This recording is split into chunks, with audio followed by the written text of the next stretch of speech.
धार्मिक मान्यताओं के अनुसार भगवान शिव को सृष्टि का रचयिता कहा जाता है और इनकी पूजा सबसे आसान और सरल होती है।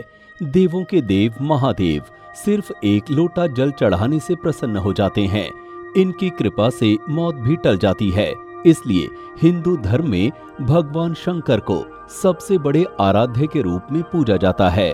भगवान शिव को वैसे तो आजन्मा कहा जाता है, लेकिन आज हम आपको विष्णु पुराण की एक कथा सुनाएंगे जिसमें शिव के रुद्र रूप में जन्म लेने की बात कही गई है। इस चैनल पर हम आपको सनातन धर्म की उन कहानियों को बता रहे हैं जिन्हें आपको जानना बेहद जरूरी है। अगर आपको भगवान की ये कहानियां पसंद हैं, तो आप इसे दूसरों को भी शेयर करें और हमारे इस चैनल को सब्सक्राइब जरूर करें। आज इस एपिसोड में हम बता रहे हैं कि शिव यानी शंकर को देवों का देव क्यों कहा जाता है। शिव ने देवताओं को कौन कौन से शस्त्र दिए जिससे उन्होंने दुष्टों का संहार किया। भगवान शिव के रुद्र रूप में जन्म के संबंध में एक कथा प्रचलित है। कथा के अनुसार एक बार ब्रह्मा जी को एक बच्चे की जरूरत थी। इसके लिए उन्होंने घोर तपस्या की। तभी अचानक उनकी गोद में रोते हुए बालक शिव प्रकट हुए। ब्रह्मा ने बच्चे से रोने का कारण पूछा तो उसने बड़ी मासूमियत से जवाब दिया कि उसका नाम ब्रह्मा नहीं है, इसलिए वो रो रहा है। तब ब्रह्मा ने शिव का नाम रुद्र रखा, जिसका अर्थ होता है रोने वाला। आपको पता है ब्रह्मा को शिव का पुत्र कहा जाता है। शिव के ब्रह्मा पुत्र के रूप में जन्म लेने की विष्णु पुराण में एक पौराणिक कथा है। इसके अनुसार जब धरती, आकाश, पाताल समेत पूरा ब्रह्मांड जलमग्न था, तब ब्रह्मा, विष्णु और महेश के सिवा कोई भी देव या प्राणी नहीं था। तब केवल विष्णु ही जल सतह पर अपने शेषनाग पर लेटे नजर आ रहे थे।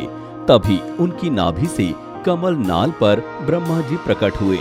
जब ये दोनों देव सृष्टि के संबंध में बातें कर रहे थे तो शिव जी प्रकट हुए। ब्रह्मा ने उन्हें पहचानने से इनकार कर दिया। तब शिव के रूठ जाने के भय से भगवान विष्णु ने ब्रह्मा को शिव की याद दिलाई। ब्रह्मा को अपनी गलती का एहसास हुआ और शिव से क्षमा मांगते हुए उन्होंने उनसे अपने पुत्र रूप में पैदा होने का आशीर्वाद मांगा। शिव ने ब्रह्मा की प्रार्थना स्वीकार करते हुए उन्हें ये आशीर्वाद प्रदान किया। धार्मिक मान्यताओं के अनुसार भगवान शिव को सृष्टि का रचयिता कहा जाता है। इनकी पूजा सबसे आसान और सरल होती है। देवों के देव महादेव सिर्फ एक लोटा जल चढ़ाने से प्रसन्न हो जाते हैं। इनकी कृपा से मौत भी टल जाती है। इसलिए हिंदू धर्म में सबसे बड़े आराध्य हैं शंकर जी। आपको बता दें कि भगवान शिव ने समय समय पर अस्त्र शस्त्र देकर सभी देवी देवताओं की मदद की। कृष्ण के जिस सुदर्शन चक्र की चर्चा खूब की जाती है, उसे शिव ने ही बनाया था और उन्होंने इसे भगवान विष्णु को सौंप दिया।